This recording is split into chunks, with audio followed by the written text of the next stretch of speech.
हाँ इथे इथे रेकॉर्डिंगचं असेल. हाँ रिकॉर्डिंग चालू हो जाएंगे, अब ऑटोमेटिक हो जाएंगे हमारे. एक बार यहाँ पे क्लिक करेंगे. हाँ ठीक है. ये बंद करने के लिए बोला स्टॉप रिकॉर्डिंग, और ये पुश करने चालू करने के लिए ये चालू है रिकॉर्ड, ये बंद चालू है ना. बंद.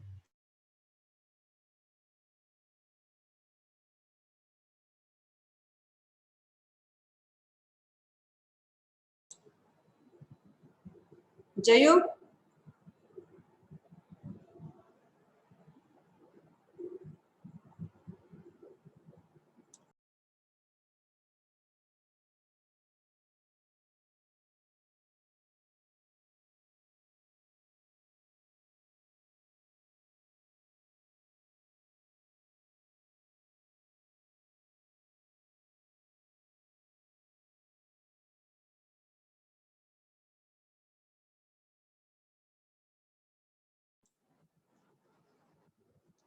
जयश्री मॅडम, जयश्री मॅडम,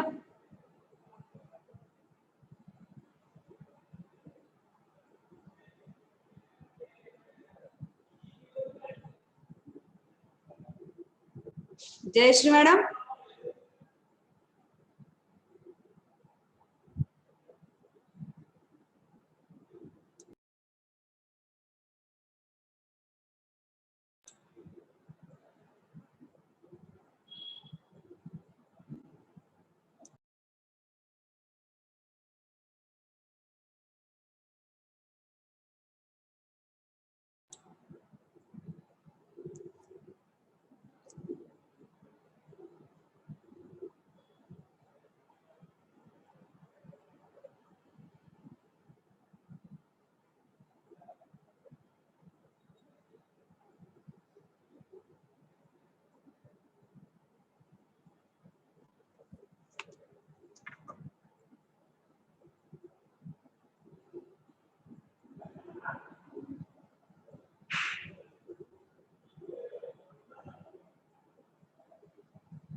गुरवे नमो नमः. केसी सोसायटीचे मूळजी जेठा स्वायत्त महाविद्यालय जळगाव आणि शिक्षण प्रसारक मंडळ अकोला द्वारा संचालित शंकरलाल खंडेलवाल महाविद्यालय अकोला यांच्यातील शैक्षणिक कराराद्वारा आयोजित गुरुपौर्णिमा आणि आषाढ महिन्याच्या पहिल्या दिवशी कालिदास दिवस साजरा केला जातो. या दोन्ही दिवसाचे औचित्य साधून उभय महाविद्यालयाच्या संस्कृत विभागाद्वारा या विशेष व्याख्यानाचं आयोजन केलं आहे. या कार्यक्रमात सर्वांचं मी मनपूर्वक स्वागत करते. या कार्यक्रमासाठी आम्हाला नेहमीच प्रेरणा देणारे मुजे महाविद्यालयाचे आदरणीय प्राचार्य प्रोफेसर सना भारंबे सर आणि अध्यक्षस्थानी शंकरलाल खंडेलवाल महाविद्यालयाचे सन्माननीय प्राचार्य डॉक्टर जगदीश साबू सर आणि मुजे महाविद्यालयाच्या भाषा प्रशाळेचे संचालक प्रोफेसर भूपेंद्र केसूर सर आणि आजच्या प्रमुख वक्त्या आदरणीय डॉक्टर विभाग क्षीरसागर या सर्वांचं मी सर्व मान्यवरांचं मनापासून हार्दिक स्वागत करते. कार्यक्रमाच्या आरंभी गुरुवंदना करण्यासाठी मी निमंत्रित करते रेणुका रत्नपारखीला.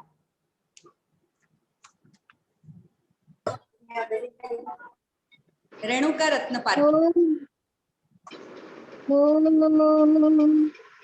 अखंड मंडलाकारं व्याप्तं येन चराचरं तत्पदं दर्शितं येन तस्मै श्री गुरवे नमः. अज्ञान तिमिरान्धस्य ज्ञानाञ्जनशलाकया चक्षुरुन्मीलितं येन तस्मै श्री गुरवे नमः तस्मै श्री गुरवे नमः तस्मै श्री गुरवे नमः. धन्यवाद रेणुका. बस यानंतर समोरचं हे मुझे इतकं पुसून घ्या महाविद्यालयाचे बाकी. सन्माननीय काही गरज प्राचार्य प्रोफेसर सना भारंबे सरांना मी विनंती करते की आपण या ठिकाणी स्वागतपर मनोगत व्यक्त करावं. माननीय भारंबे सर. नमस्कार.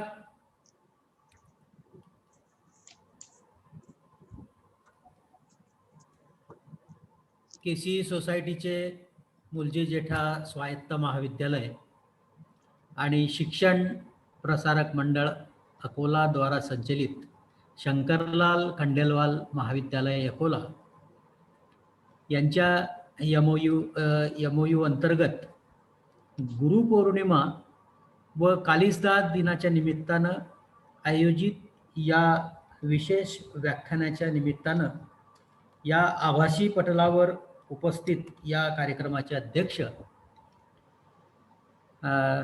प्राचार्य डॉक्टर जगदीश साबू सर,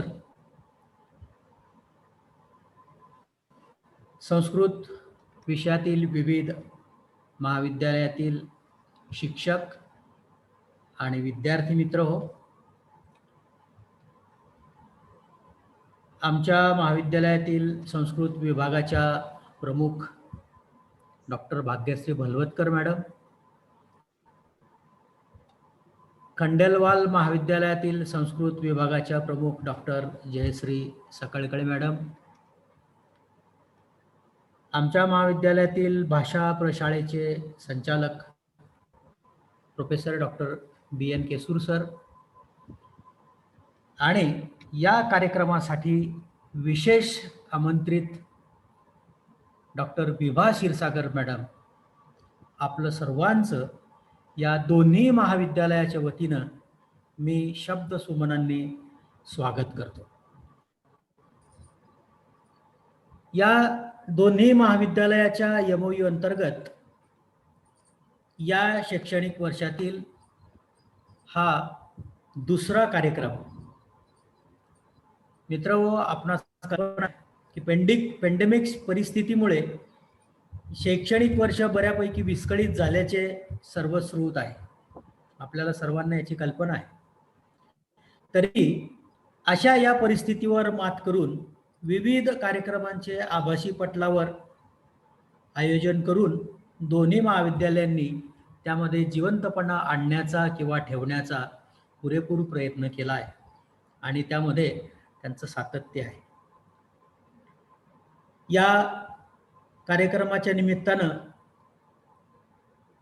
खरंच अशा परिस्थितीतही अशा कार्यक्रमांचं आयोजन करताय म्हणून दोन्ही महाविद्यालयाच्या संस्कृत विभाग प्रमुखांचं खरं म्हणजे मी कौतुक करतो. त्यांनी सर्वांना या आभासी पटलावर आणण्याचा प्रयत्न केला आहे आणि त्याला दाद दिली आहे डॉक्टर विभा क्षीरसागर मॅडमने. विषय खूप सुंदर असा आहे. कालिदास दिनाच्या निमित्तानं महाकवी कालिदासांच्या साहित्यातील सौंदर्य स्थळे याचा देखावा आपल्याला आता क्षीरसागर मॅडमच्या वक्तव्यातून जाणवणार आहे. त्या दाखवण्याचा प्रयत्न आपल्याला करणार आहे. मी आपल्या दोघांच्या मध्ये न येता, फार वेळेचा उपयोग न करता, मी पुन्हा एकदा आपला सर्व उपस्थितांचे या ठिकाणी शब्द सुमनांनी स्वागत करतो आणि माझे 2 शब्द संपवतो. धन्यवाद. धन्यवाद सर. यानंतर भाषा प्रशाळेचे संचालक प्रोफेसर भूपेंद्र केसूर सर या कार्यक्रमासाठी शुभेच्छा देतील. Good morning everyone. मॅडम, माझा आवाज येतोय का? हो, यस येतोय sir. Sir. Okay, thank you. Mulji Jetha महाविद्यालयाचे प्राचार्य प्राध्यापक सना भारंबे सर, शंकरलाल खंडेलवाल महाविद्यालय अकोला येथील प्राचार्य माननीय प्राचार्य डॉक्टर जगदीश साबू सर, या विशेष व्याख्यान कार्यक्रमाचे आयोजन करणारे संयोजक डॉक्टर भाग्यश्री बलवतकर, तसेच डॉक्टर जयश्री सकळकळे मॅडम,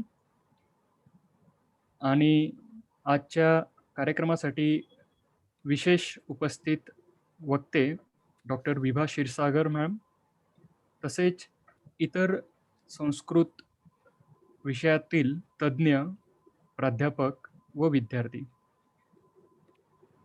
आपणा सर्वांना गुरुपौर्णिमेच्या व कालिदास दिन निमित्त हार्दिक शुभेच्छा देत इथं थांबून मी अशी अपेक्षा व्यक्त करतो की जसे हे 2 कार्यक्रम म्हणजे प्राचार्य सरांनी जसा विषय केला की आपल्या MOU अंतर्गत आपण ही दुसरी एक व्याख्यान आयोजन केलेले आहे, तसेच भविष्यातही विविध प्रकारचे विषय घेऊन विद्यार्थ्यांसाठी तसेच या परिसरातील व पूर्ण महाराष्ट्रातील प्राध्यापक वृंदांसाठी सुद्धा विविध विषय घेऊन आपण हे कार्य सुरू ठेवा. या सर्वांसाठी शुभेच्छा देत मी माझे 2 शब्द इथं थांबवतो. धन्यवाद मॅम. धन्यवाद सर. धन्यवाद सर. आता आपण फार वेळ न घालवता व्याख्यानाकडे वळूयात. आजच्या कार्यक्रमाच्या प्रमुख वक्त्या आदरणीय डॉक्टर विभा क्षीरसागर महोदया यांचा मी थोडक्यात आपल्याला परिचय करून देते. डॉक्टर विभा क्षीरसागर महोदया नागपूर येथील CP अँड बेरार महाविद्यालयामध्ये विभाग प्रमुख म्हणून कार्यरत आहेत. महोदयांचा नाटक हा अत्यंत जिव्हाळ्याचा आणि आवडीचा विषय आहे. संस्कृत साहित्य, नाटक, नाट्यप्रयोग आणि नाट्यसंहिता लेखन यात महोदयांचा हातखंडा आहे. महोदयांचे जागर्या आणि कथापाथेय हे 2 कथासंग्रह प्रकाशित झाले असून रसाविष्कार हा नाट्यसंग्रह, मंथनम हे शोधपत्र संग्रह प्रकाशित झाले आहे. विविध राष्ट्रीय आंतरराष्ट्रीय परिषदांमधून आपण आतापर्यंत 37 शोधपत्रांचं वाचन केलं आहे. विविध विषयांवर व्याख्यान सातत्याने आपण देत असतात. आपलं लेखन आणि संशोधन या कार्यासाठी आपल्या विशेष कामगिरी ही बजावली आहे. त्यामध्ये सांस्कृतिक कार्य संचालनालय मुंबईद्वारा आयोजित राज्य नाट्य स्पर्धेत 2016ला सिकटासू तैलम आणि शशी बिशाणम या नाटकाला 2019ला प्रथम पारितोषिक आपल्याला मिळाले आहे. कविकुलगुरू कालिदास संस्कृत विश्वविद्यालयाद्वारा आयोजित संस्कृत नाट्य स्पर्धेत अभिनय व लेखनासाठी प्रथम पारितोषिक तर नाट्य निर्मितीसाठी द्वितीय पारितोषिक सन 2019ला आपण प्राप्त केले आहे. सन 2020ला AIOC नागपूर येथे स्त्रियाश्चरितम हे स्वरचित नाटक देखील आपण प्रस्तुत केलं आहे. किंबहुना UGC द्वारा इनोव्हेटिव्ह रिसर्च ऍक्टिव्हिटी या प्रकल्पाअंतर्गत किरातार्जुनियम या महाकाव्यावर आपण 2017ला लघुपट लेखन देखील केलं आहे. अशा या बहुआयामी संस्कृत साहित्य व नाटकांवर भरभरून व्याख्यानं, लिखाण आणि नवनिर्मिती करणाऱ्या डॉक्टर विभा क्षीरसागर महोदयांचं मी पुनश्च स्वागत करते आणि आपण आपल्या व्याख्यानाला प्रारंभ करावा अशी मी त्यांना विनंती करते. महोदयांचा व्याख्यानाचा विषय आहे महाकवी कालिदासाच्या साहित्यातील सौंदर्य स्थळ. डॉक्टर विभा क्षीरसागर.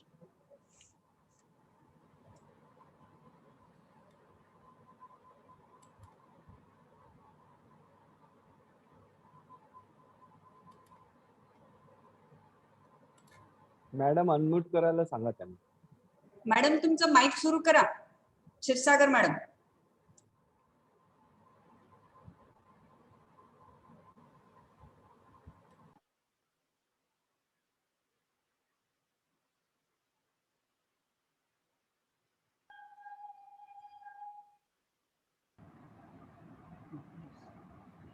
आता आवाज येतोय? हो येतोय मॅडम. हो हो. गुरुर्ब्रह्मा गुरुर्विष्णू गुरुर्देवो महेश्वरः गुरुः साक्षात् परब्रह्म तस्मै श्री गुरवे नमः. अखंडमंडलाकारं व्याप्तं येन चराचरं तत्पदं दर्शितं येन तस्मै श्री गुरवे नमः. आज गुरुपौर्णिमेच्या अत्यंत पावन पर्वावर आपण कालिदास दिनाचं आयोजन केलं आहे. खरोखर आयोजकांनी जे औचित्य साधलेलं आहे त्या बाबतीत मला आयोजकांचे मनःपूर्वक कौतुक करावंसं वाटतं. त्याचं कारण आज गुरुपौर्णिमा आणि आपण इथे जे उपस्थित आहात ते सगळे भलेही विविध विषयांचे का असेना, पण कुठेतरी रसिकता ही असतेच माणसामध्ये. कोणी काव्य प्रवीण असेल, कोणी काव्य रसिक असेल, कोणी पंडित असेल,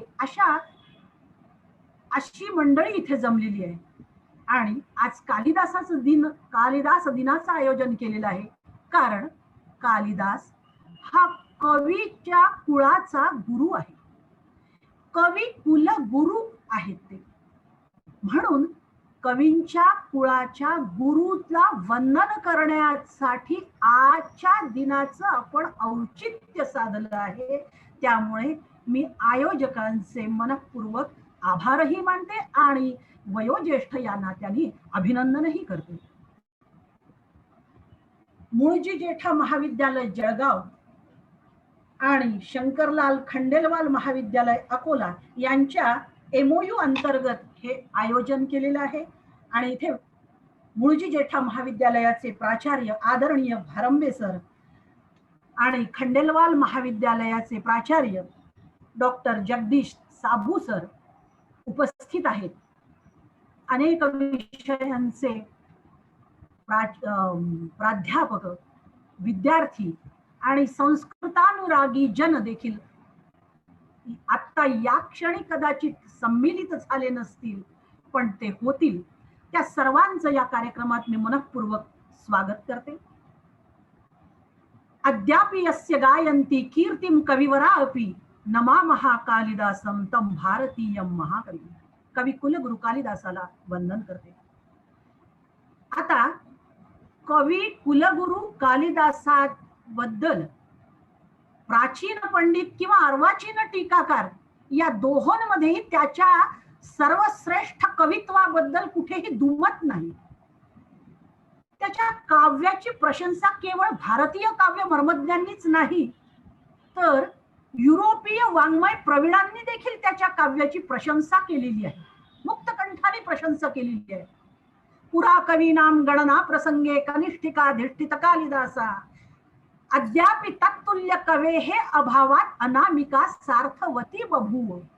कोणी एक रसिक त्यांनी सर्वश्रेष्ठ कवींची गणना करायला सुरुवात केली आणि पहिलं नाव करांगुलीवर त्याच्या आलं ते म्हणजे कालिदासाचं.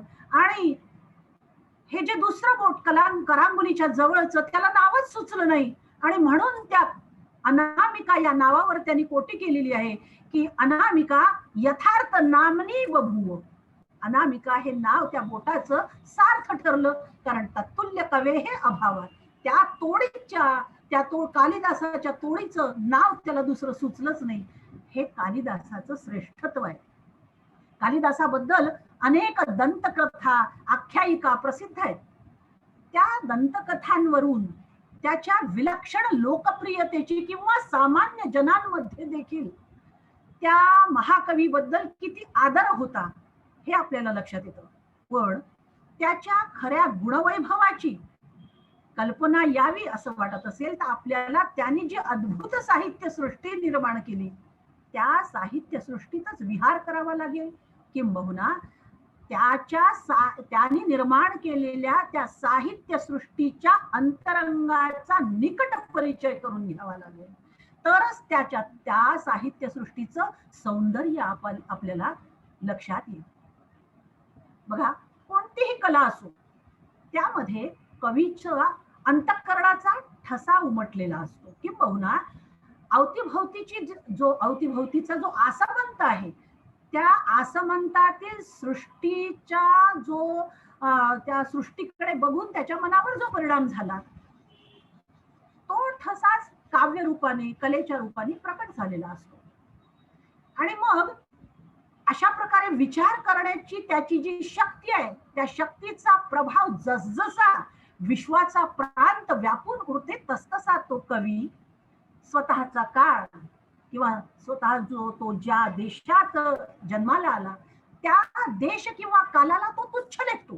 याचा अर्थ असा नाही की तो देश किंवा कालाला व्यक्तच करत नाही असं नाही, तर त्याची करामत त्याच्या पलीकडली असते आणि ती म्हणजे दिक्कालातीत निर्मितीची करामत असते. आणि ही करामत ज्या कवीची सर्वात जास्त, असे कवी विश्वकवित्वाच्या सन्मानाचं भूषण प्राप्त करतात. आणि कालिदास अशा प्रकारे, म्हणजे कालिदासाच्या अर्थ व्यक्त करण्याची जी शक्ती आहे ती विश्वाचा प्रांत अधिकाधिक व्यापून उरते आणि म्हणून कालिदास जगद्वंद्य आहे, जगन्मान्य आहे. आता आपण विषयाकडे वळूया. कालिदासाच्या साहित्यातील सौंदर्य स्थळ. आता साहित्यातील सौंदर्य स्थळ म्हटल्यानंतर आपल्याला जसं एखादी सुंदर स्त्री असते, तिच्या बाह्य सौंदर्याकडे बघून आपण म्हणतो की ती सुंदर आहे ती. पण साहित्यातील सौंदर्य स्थळ म्हटलं की साहित्याचं शास्त्राकडे आपल्याला वळावं लागतं. मग साहित्य आपण सुंदर आहे हे केव्हा म्हणतो, तर त्यामध्ये उपयोजण्यात आलेले शब्द, त्या शब्दांचे अर्थ, अलंकार योजना, रीती योजना आणि सगळ्यात जो काव्याचा आत्मा आहे रसयोजना, ही सौंदर्य स्थळ आहे. आता ही प्रमुख सौंदर्य स्थळ बघत असताना आपण हळूहळू त्याच्या काव्यातील सौंदर्य विविध मुद्द्यांच्या आधारे देखील आपण उलगडणार आहोत. सुरुवातीला वागर्थाविव संपृक्तौ वागर्थ प्रतिपत्तये जगतः पितरौ वंदे पार्वती परमेश्वरौ, असं कालिदासांनी रघुवंशात भगवान शंकराला, पार्वती आणि शंकराला वंदन केलेले आहे आणि आपल्या काव्याचा आरंभ केलेला आहे. कालिदास हा शिवभक्त आहे, भगवान शंकराचा भक्त आहे कालिदास. आणि त्यामुळे त्याचा जो सप्तवर्णेंद्र साहित्य चाप आहे, त्यांनी ज्या 7 सप्तकृती त्याच्या प्रसिद्ध आहेत, 2 लघुकाव्य कुमारसंभवम, मेघदूतम, 3 नाटकं अभिज्ञान शाकुंतलम, विक्रमोर्वशीयम आणि मालविकाग्निमित्रम, आणि 2 महाकाव्य कुमारसंभवम, रघुवंशम. प्रत्येक महाकाव्याची सुरुवात भगवान शिवाला वंदन करून झालेली आहे. बघा, समाप्ती कामो मंगलमाचरेत, ज्याला आपलं कार्य निर्विघ्नपणे पार पडावं असं वाटतं त्यांनी ईश वंदना करावी, असा शिष्ट संप्रदाय आहे. या शिष्ट संप्रदायाचं कालिदास पालन करतो आणि म्हणून देखील त्याच्या काव्याकडे आपण आकर्षित होतो. कवीला संस्कृतात कृष्टी असं म्हणतात. कर्षती, आकर्षण येतो. म्हणजे श्रद्धावान लभते ज्ञानम, असं जे भगवद्गीतेत भगवान गोपालकृष्णाने म्हटलेलं आहे, त्या संप्रदायाचं पालन कालिदासाने तंतोतंत केलेलं आहे. आणि हे देखील त्याच्या काव्यातील एक सौंदर्य स्थळ आहे. वागर्थाविव संपृक्त वागर्थ प्रतिपत्तये जगतः पितरौ वंदे पार्वती परमेश्वरौ, असं म्हणत असताना कालिदासाच्या शब्दयोजनेकडे वळूया आपण. वागर्थाविव संपृक्त, वागर्थौ इव संपृक्तौ, वाणी आणि अर्थ म्हणजे शब्द आणि अर्थ. आता सरळ अर्थ आपण या श्लोकाचा बघूया. वाणी आणि अर्थ याप्रमाणे परस्परांशी निगडित असलेले, एकरूप असलेले असे पार्वती आणि परमेश्वर म्हणजे पार्वती आणि शंकर हे दोघेही, या दोघांनी वागर्थ प्रतिपत्तये, वाणी आणि अर्थ यांचं ज्ञान व्हावं म्हणून त्यांनी प्रसन्न असावं अशी प्रार्थना केलेली आहे. हा सरलार्थ झाला. आता आपण शब्द योजना त्यांनी कशी केलेली आहे बघा. वागर्थाविव संपृक्तौ वागर्थ प्रतिपत्तये असं म्हणत असताना वाक हा शब्द त्यांनी वापरलेला आहे. शब्दासाठी समर्पक असा शब्द कोणता वापर, तिथे शब्द हा शब्दार्थौ असं नाही म्हटलंय, शब्दार्थौ इव संपृक्तौ असं नाही म्हटलंय कालिदासानी, तर तिथे वाणी हा शब्द, वाक हा शब्द वापरलेला आहे. त्याचं कारण पुढे त्याला या वागर्थासाठी उपमा कोणाची द्यायची आहे, तर पार्वती परमेश्वर असा समास त्यांनी वापरलेला आहे. पार्वती स्त्रीलिंगी आहे म्हणून त्यांनी उपमा देताना स्त्रीलिंगाला स्त्रीलिंगाची उपमा वाक हा शब्द वापरलेला आहे. वाकला पार्वतीची उपमा दिलेली आहे. मग आता वाक हा स्त्रीलिंगी आणि पार्वती हा स्त्रीलिंगी शब्द, म्हणजे शब्द योजना करताना कवीला हे भान असू द्यावं लागतं, लिंग भान. तर हे भान त्या कालिदासाने तिथे राखलंय. वागर्थौ इव संपृक्तौ. कोण? तर पार्वती परमेश्वरौ. पार्वती आणि परमेश्वर भगवान शिव. तर आता वाणीमध्ये पार्वती सारखं, वाणी आपली सुंदर असायला पाहिजे म्हणून पार्वतीची उपमा दिली आहे.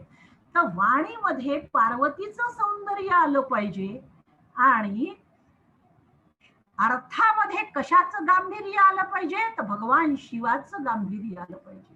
म्हणून वागर्थौ इव संपृक्तौ वागर्थ प्रतिपत्तये जगतः पितरौ. जगत पिता आहे भगवान शंकर. त्या आता पितरौ मध्ये समास कसा आहे? माताचं पिताचं. माता शब्द पहिले आलेला आहे म्हणून त्यांनी सामासिक शब्द पार्वती परमेश्वर असा वापरलेला आहे.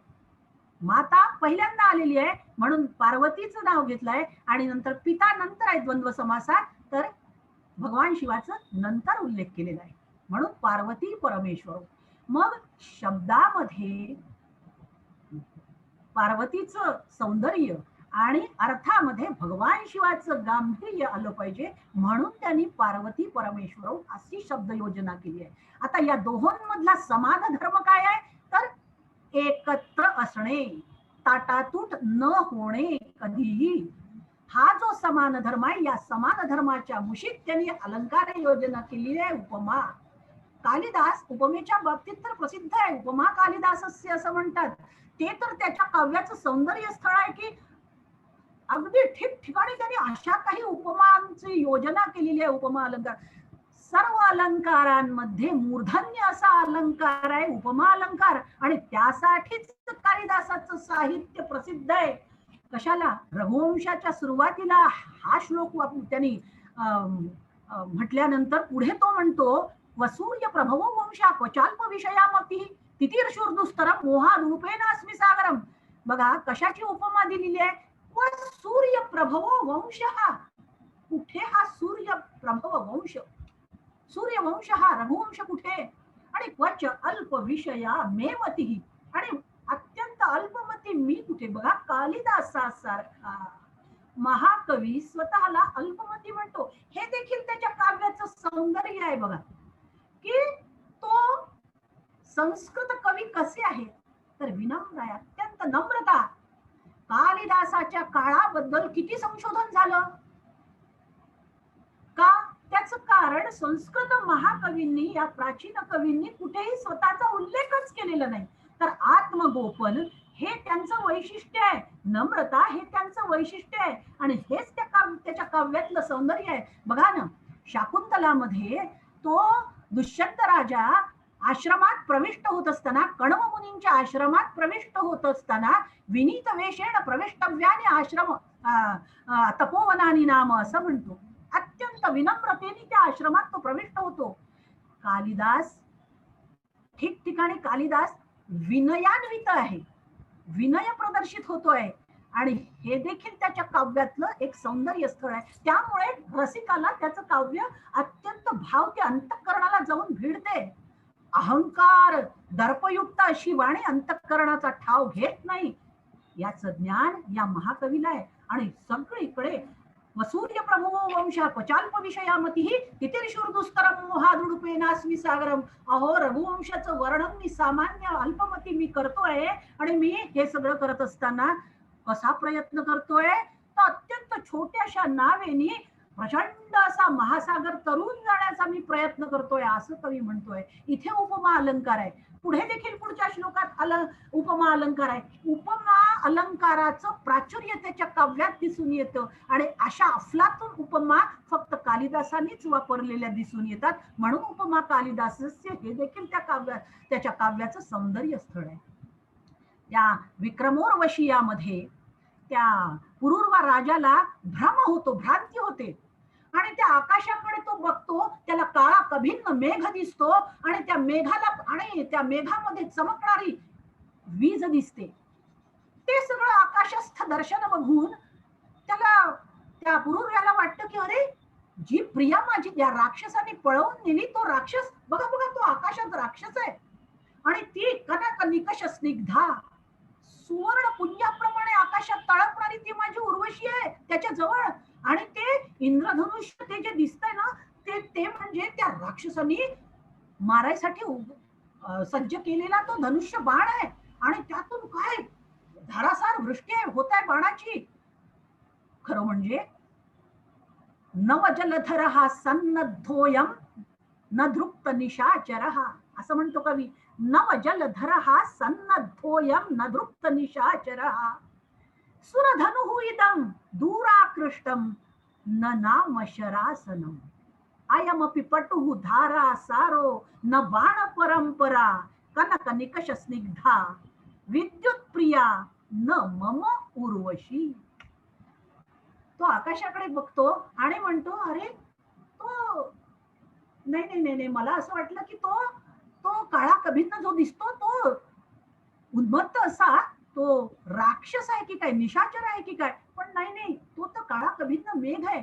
आणि ती सुवर्णपुंजाप्रमाणे तळपणारी ती जी दिसते ना, ती माझी उर्वशी नाही, न मम उर्वशी. तर ती विद्युत प्रिया, ती तर विद्युल्लता आहे, ती तर सौदामिनी आहे. आणि पुढे तो म्हणतो की आकाशातून जी धारासार वृष्टी होत आहे, मला असं वाटलं की ती बाण परंपरा आहे. पण नाही नाही, ते तर आकाशातून इंद्रधनुष्य दिसत आहे. आणि सुरधनु इदम, ते तर देवांचं धनुष्य आहे. आणि त्यातून जी वृष्टी होत आहे ती तर धारासार पर्जन्य वृष्टी आहे, असं त्याला भ्रम होतो. आणि मग ही जी भ्रांती आहे, त्याला झालेली जी भ्रांती आहे, त्यातून भ्रांतिमान अलंकाराची कालिदासांनी केलेली योजना ही रसिकांना आकर्षून घेते, नव्हे खिळवून ठेवते.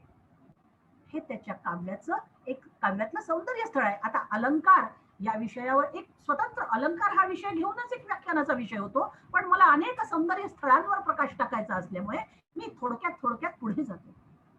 आपण उत्कृष्ट शब्द योजना असं जेव्हा म्हटलं, तेव्हा त्या कुमार संभवामध्ये मदन दाह होतो आणि रती विलाप करते, त्यावेळेला जे विबुध हा शब्द कालिदासांनी वापरलाय बघा, विबुध. कशी शब्द योजना अफलातून करतो हा कवी, की विबुध म्हणताना विबुध म्हणजे देव आणि विबुध म्हणजे विशेष शहाणे. ती रती काय म्हणते की या विबुधांनी माझ्या सुकुमार देहाच्या मदन या पतीची त्या भगवान शंकराच्या तपश्चर्येत विघ्न आणण्यासाठी जी योजना केली, त्या बाबतीत ते देव विबुध आहे असं मला वाटत नाही, विशेष शहाणे असं वाटत नाही. ते जर विबुध असते तर त्यांनी सुकुमार देहाच्या मदनाची कशाला बरं योजना केली असती. त्या विलापाच्या प्रसंगी ती असे उद्गार काढते. हा जो विबुध शब्द वापरलेला आहे, इथे कालिदासाचं कौशल्य आपल्याला दिसून येते. उत्कृष्ट शब्द योजना आणि अर्थ योजना, अर्थचमत्कृती देखील विबुध ही अर्थचमत्कृती देखील आपल्याला लक्षात येते. तर ही उत्कृष्ट शब्द योजना, अर्थचमत्कृती हे त्याच्या काव्यातलं सौंदर्य स्थळ आहे. अर्थात असे अनेक त्या रती विलापाच्याच वेळेला रतीला माहिती असते की मदन भारावून गेलाय, सभेमध्ये सभेमध्ये टाळ्यांचा कडकडाट झालाय आणि मदन अगदी भारावून गेलाय की मला इंद्राची आज्ञा आहे आणि तिथे भगवान शंकराच्या तपश्चर्येत विघ्न आणायचं आहे, मदनाची माझी योजना केली असं त्याला अहंकार झालाय. पण रतीला माहिती आहे, तिथे आमचा कवी काय म्हणतो, रत्याच साशंकम अनुप्रयातः, अशी शब्द योजना कालिदासांनी केली आहे. त्या छोट्या तेवढ्याच शब्दांनी आपल्याला लक्षात येतं की पुढे काय घडणार आहे. कालिदास अशा अफलातून शब्द योजना करून पुढच्या प्रसंगाची आपल्याला रत्याच साशंकम अनुप्रयातः, तिचं मन साशंक आहे, काय होईल आता, इंद्राने तर आज्ञा केलेली आहे, पण या कामगिरीमध्ये मदन यशस्वी होईल की नाही ही तिच्या मनात शंका आहे. आणि भगवान शंकराचा क्रोध, भगवान शंकराची तपश्चर्या भग्न करणं हे काही सोपं काम आहे. आणि त्याच्यासाठी मदनाची योजना केलेली आहे. रत्याच साशंकम अनुप्रयात, रतीच्या मनामध्ये शंका आहे आणि तरीही ती त्याच्या मागोमाग जाते आहे. अशा अफलातून शब्द योजना कशाला. आणखी बघा रघुवंशामध्ये त्यागाय समृतार्थानम सत्याय मितभाषिणाम यशस्से विजिगीषूणाम आणि प्रजायै गृहमेधिनाम. काय संदेश आहे कालिदासाचा. त्यागाय समृतार्थानम, पूर्वी असा एक अलीकडे असा एक आरोप करण्यात येतो की काय हो, आमच्या पूर्वजांनी धनाची उपेक्षा केली. मुळीच नाही. धने सर्वम प्रतिष्ठितम हाच त्यांनी संदेश दिलाय. पण धने सर्वम प्रतिष्ठितम असं म्हणत असताना त्यागाय समृद्धार्थानाम असं आमचं महाकवी सांगतो की प्रचंड प्रचुर अशी संपत्ती गोळा करायची, पण त्यागा गरजवंतांची गरज भागविण्यासाठी. अन्यथा वातोल्लासित कल्लोल धिक्ते सागर गर्जनम यस्य तीरे तृषाक्रांता पांथा पृच्छति वापिकाम अशी अवस्था होते. अहो, सागराजवळ प्रचंड जलराशी असते, पण वाटसरूची तहान भागवण्यास ती प्रचंड जलराशी काहीही कामाची नसते. त्या वाटसरूला जावं लागतं, त्या छोट्याशा वापीजवळ विहिरीजवळ जावं लागतं. मग अशी संपत्ती काय कामाची? इथे अन्योक्ती आहे की नाही?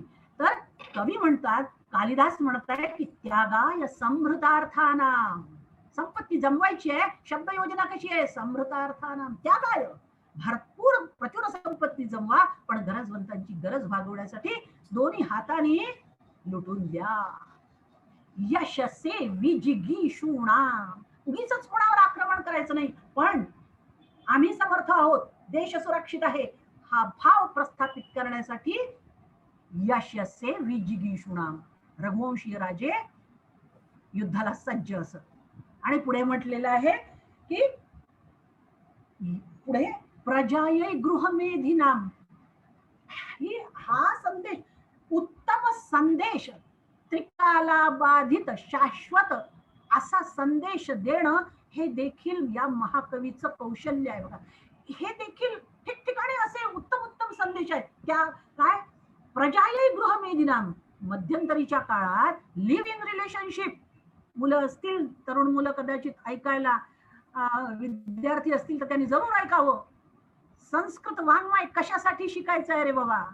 लिव्ह इन रिलेशनशिपच्या जमान्यामध्ये तुम्ही लक्षात घ्या, कालिदास काय आदर्श भारतीय संस्कृतीचा आदर्श प्रस्थापित करतो. कालिदास हा भारतीय संस्कृतीचा उद्गाता आहे. हे देखील त्याच्या काव्यातलं सौंदर्य स्थळ आहे बघा की प्रजायै गृहमेधिनाम. विवाह कशासाठी? विवाहाचे उद्देश सांगितले आहेत आमच्या पूर्वजांनी. त्यातला एक उद्देश अत्यंत महत्वाचा म्हणजे प्रजोत्पादन, प्रजा सातत्य. हे याच्यासाठी गृहमेधिनाम म्हणून गृहस्थाश्रमात, म्हणून विवाह, म्हणून गृहस्थाश्रमात प्रविष्ट व्हायचं आहे. अशा प्रकारची शब्द योजना हा कवी करतो. अशा प्रकारचा उत्तम उत्तम अर्थ हा कवी प्रस्तुत करतो. हे त्याच्या काव्यातलं सौंदर्य स्थळ आहे. आता आपण रीतीकडे वळूया. संस्कृत साहित्य शास्त्रज्ञांनी शब्द योजनेच्या रीती सांगितलेल्या आहेत. पण ह्या रीती कशावरून? तर अनेक रीती सांगितल्या आहेत, पण शब्द योजनेच्या रीती कशावरून? तर शब्दांचे काही गुण आहेत. माधुर्य आणि प्रसाद, माधुर्य, ओज या 3 गुणांवरून 3 प्रकारच्या रीती. आता प्रसाद गुणयुक्त शब्द रचनेला काय म्हणतात? तर कोमला, पांचाली रीती किंवा काव्यशास्त्रकारांनी ग्राम्या, गावंढळ रीती असं म्हटलंय. कारण ही साधी सरळ असते, हिच्यात काही ढंग नसतो, ऐट नसते, म्हणून तिला ग्राम्य रीती असं काव्यशास्त्रकारांनी म्हटलंय. पुढे माधुर्य गुणयुक्त शब्द रचनेला काय म्हटलं आहे? तर ती आहे वैदर्भी रीती किंवा उपनागरिका रीती. आणि ओजो गुणयुक्त शब्द रचनेला गौडी किंवा परुषा, कठोर. भवभूतीच्या साहित्यामध्ये ही रीती आपल्याला दिसून येते. कालिदासाची रीती आहे वैदर्भी. माधुरी अर्थात त्यामध्ये प्रसाद गुण नाही असं नाही, प्रसाद गुण गौडी रीतीमध्ये दिसून येईल तुम्हाला, माधुरी वैदर्भी रीतीतही तुम्हाला दिसून येईल. आपल्याला कालिदासाच्या साहित्यामध्ये ह्या असे गुण शब्दांचे दिसून येतील. पण माधुर्य गुण हा त्याच्या काव्यामध्ये उठावदार आहे आणि म्हणून त्याच्या काव्याची रीती आहे वैदर्भी. हे देखील त्याच्या काव्यात. आणि वैदर्भी रीती रसिकजनांच्या हृदयाचा ठाव घेणारी, हे देखील त्याच्या काव्याचं एक सौंदर्य स्थळ आहे. आता सगळ्यात महत्वाचं म्हणजे रसयोजना. रस हा तर काव्याचा आत्मा आहे. आता हे जे आपण रीती म्हटली ना, है ना, आपण शब्दांच्या गुणांवरून रीती असं म्हटलं, पण ती रीती किंवा हे जे शब्दांचे गुण आहेत ना, हे शब्दांमुळे नाही. काव्य प्रकाशकार काय म्हणतात, आत्मनः एव हि यथा शब्दा शौर्यादयो गुणाः, आत्मनः एव हि यथा शौर्यादयो गुणाः. आपण काय म्हणतो, शौर्य इत्यादी गुण माणसाचा आहे, पण तो त्या माणसाच्या आकाराचा नसून त्याच्यात तो गुण जो असतो शौर्य इत्यादी, तो त्याच्या आत्म्याचा गुण असतो. तसंच काव्यामध्ये देखील हे जे गुण आहेत हे कशामुळे, शब्दांमुळे तुम्हाला दिसतात, पण ते शब्दांचे नसून कशाचे आहेत, न वर्णानाम, शब्दांचे नाहीत तर ते कशाचे.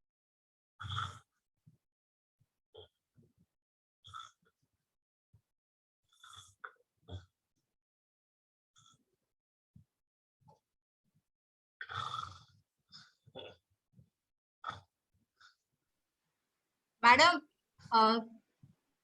थांबलंय, पॉज झालंय का? हॅलो, विभावरी मॅडमचा आवाज गेला ग. हॅलो मॅडम, हॅलो, फोन करू का? हो फोन कर.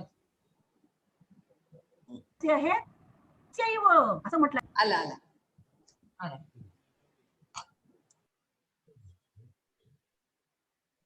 मॅडम अनम्यूट करा, मॅडम अनम्यूट करा.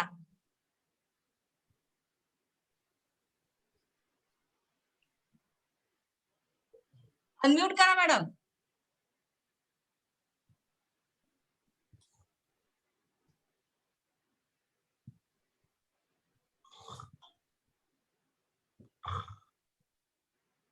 मॅडम अनम्यूट करा, होत नाहीये, अनम्यूट नाही झाल्या तुम्ही.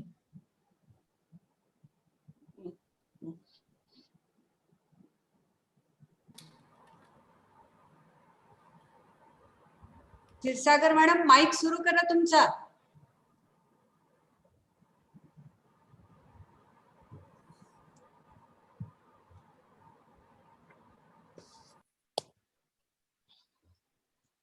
मॅडम अनम्यूट करा.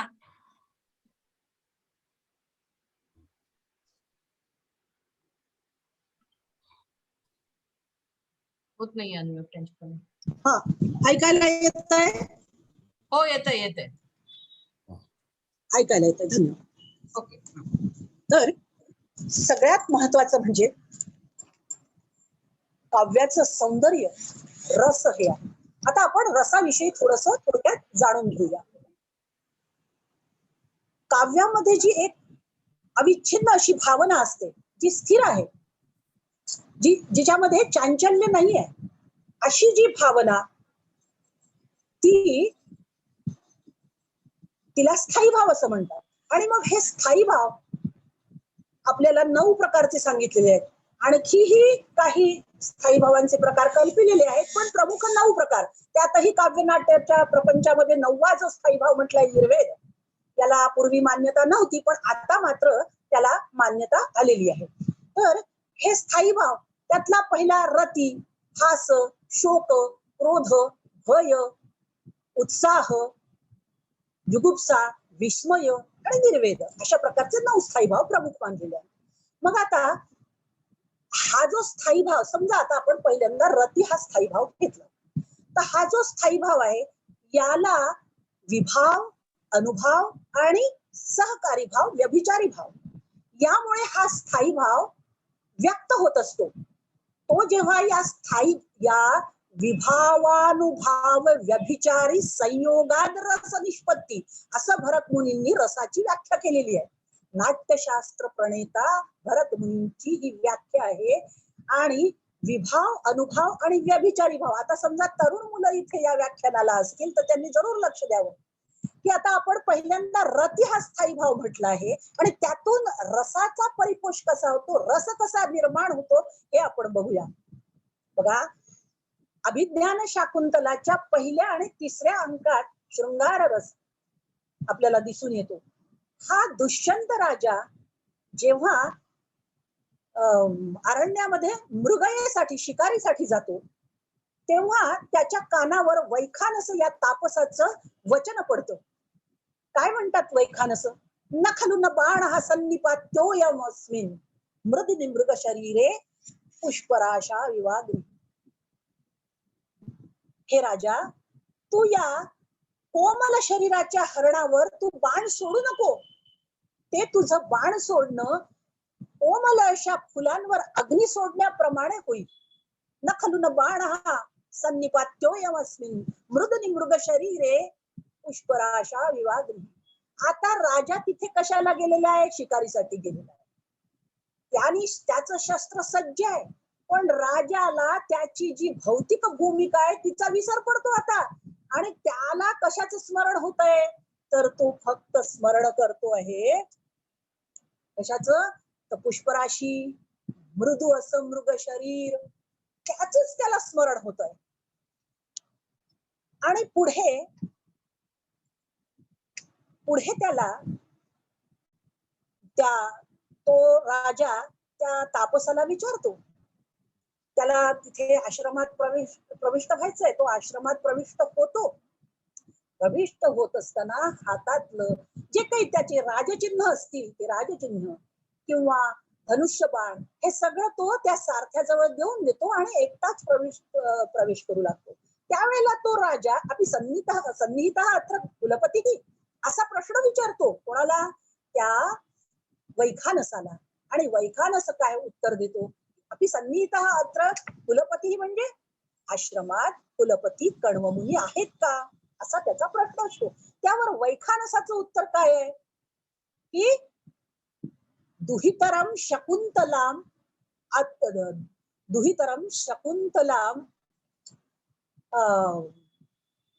आश्रमस्य दायित्वं नियुज्य. शकुंतला अतिथी सत्काराय शकुंतलाम नियुज्य सोमतीर्थं गतः कण्वमुनिः. की आपली मानसकन्या शकुंतला हिच्यावर आश्रमातील अतिथी सत्कार हे दायित्व सोपवून कण्वमुनी सोमतीर्थाला गेलेले आहे. कशासाठी? दैवमस्याः प्रतिकूलं शमयितुं. हिचं प्रतिकूल दैव त्याचं जपजाप्य करून शमन करण्यासाठी कण्वमुनी सोमतीर्थाला गेले आहे असं त्याला वैखानस सांगतात. वैखानस वचन ऐकून राजाला काय लक्षात येतं बघा, की राजाला लक्षात येतं की आश्रमात शकुंतला आहे, ती एकटीच आहे, म्हणजे हा जो विभाव आहे हा आणखी उद्दीपित होतो. आश्रमात शकुंतला एकटीच आहे, हा उद्दीपन विभाव आहे. आणि पुढे मग तो आश्रमात प्रविष्ट झाल्यानंतर त्याला समोरून त्या मैत्रिणी येताना दिसतात, तापसकन्या येताना दिसतात. त्या तापसकन्यांचा संवाद त्याच्या कानावर पडतो. काय बोलत असतात त्या तापसकन्या? हला शकुंतले त्वत्तोपि तात कण्वस्य प्रियतरा इमे वृक्षाः आश्रम वृक्षाः येन नवमालिका कुसुम पेलवा शकुंतला आलवाल पूरणे नियुक्ता. किंवा म्हणजे तुझी आश्रमातील वृक्षांचे आळी भरण्यासाठी म्हणजे वृक्ष सिंचनासाठी तुझी ज्यांनी योजना केलेली आहे. कुसुम पेलवा, फुलाप्रमाणे नाजूक. कशाप्रमाणे? तर नवमालिका, चमेलीच्या फुलाच्या कळीप्रमाणे नाजूक अशा शकुंतलेची आश्रमातील वृक्षांना सिंचन करण्याच्या कामासाठी, कठीण अशा कामासाठी तुझी योजना केली. हा संवाद मैत्रिणींचा. आणि त्यावर शकुंतला काय म्हणते? नियोग एव अस्ति मे येतेषु. केवळ बाबांनी योजना केली म्हणून नाही, तर माझं देखील यांच्यावर तेवढंच प्रेम आहे. असा ह्या मैत्रिणींचा संवाद ऐकून राजाच्या मनावर काय परिणाम होतो बघा, हा अनुभव बघा. की राजा काय म्हणतो की असाधुदर्शी खलु तत्र भवान काश्यपः. की कण्वमुनी कसे अविवेकी वाटतात मला. त्याला राग येतो राजाला. आणि पुढे त्या आश्रमकन्या समोरून येताना तो म्हणतो, अहो मधुरम आसाम दर्शनम. खरोखर या मुली किती गोड आहे. आता राजाच्या हे जे दर्शन माधुर्य आहे, इथे हे दर्शन माधुर्य म्हणजे शृंगार रस निर्माण होण्याचं पूर्वचिन्ह आहे. आणि पुढे प्रत्यक्षात जेव्हा त्याला शकुंतलेचं दर्शन होतं, तरुण विद्यार्थी इथे असतील, MA चे विद्यार्थी असतील, त्यांनी लक्षात घ्यायचंय की प्रथम तुझं पाहता जीव वेडावला, अशी त्या राजाची अवस्था होते. ही पाहताच बाला कलिजा खलास झाला, किंवा तुझे देख के मेरी मधुबाला मेरा दिल ये पागल झाला, असं जे म्हणतात की नाही तुम्ही, हे असे असले काव्य तुमच्या कानावर पडतात, तशीच त्या राजाची अवस्था होते. आणि त्या शकुंतलेला पाहून राजा तिचं वर्णन करतो. काय बहारीचं वर्णन केलंय बघा कालिदासाने. सरसजमनुविद्धं शैवलेनापिरम्यं मलिनमपि हिमांशोर लक्ष्मीं तनोति इयमधिकमनोज्ञावल्कलेनापि तन्वी किं वहि मधुराणां मंडनं नाकृतीनां. कालिदास शब्द योजना बघा किती सुंदर आहे. सरसिजमनुविद्धं शैवलेनापिरम्यं, शेवाळाने व्यापलेला आहे कमळ, तरीही ते सुंदरच दिसतं. मलिनमपि हिमांशो, हिमांशू म्हणजे चंद्र, चंद्रावर डाग आहे पण तो डाग देखील त्याचं सौंदर्य वाढवतो. इयमधिक मनोज्ञावल्कलेनापि तन्वी, ही तन्वी ही कृशांगी वल्कल धारण केलाय तरी पण सुंदरच दिसते खरोखर. किमी वही मधुराणा मंडनम नाकृती, पदार्थाचं स्वरूप उत्तम असेल तर तो पदार्थ चांगलाच. आपण म्हणतो ना बोलताना जातीच्या सुंदराला काहीही चांगलं दिसतं, असं तो म्हणतो. इथे त्याच्या मनात संपूर्णतः शृंगार रसिक आपल्याला दिसून येतो. आणि पुढे तर तो आणखीच तिचं वर्णन करतो. काय चमत्कार काय घडतो तिथे की एक भुंगा फुलावरून उठतो आणि तो त्या शकुंतलेच्या मुखाभोवती भुणभुण भुणभुण भुणभुण करत असतो. त्या भुंग्याकडे पाहून राजा काय म्हणतो, चलापांगां दृष्टिं स्पृशसि बहुशो वे पथुमतिं रहस्याख्यायीव स्वनसि मृदुकर्णान्तिकचरः करं व्याधुं पिबसि रति सर्वस्वमधुरं वयं तत्त्वान्वेषान् मधुकरहतास्त्वं खलु कृती. हे भुंग्या, तू खरोखर धन्य आहे बाबा. तू त्या माझ्या प्रियेच्या मुखाभोवती गुंगणतो. चलापांगाम दृष्टीम स्पृशसी, जिच्यामध्ये कंप आहे अशा तिच्या नेत्रांपाशी तू जातोस, त्याला तू स्पर्श करतोस.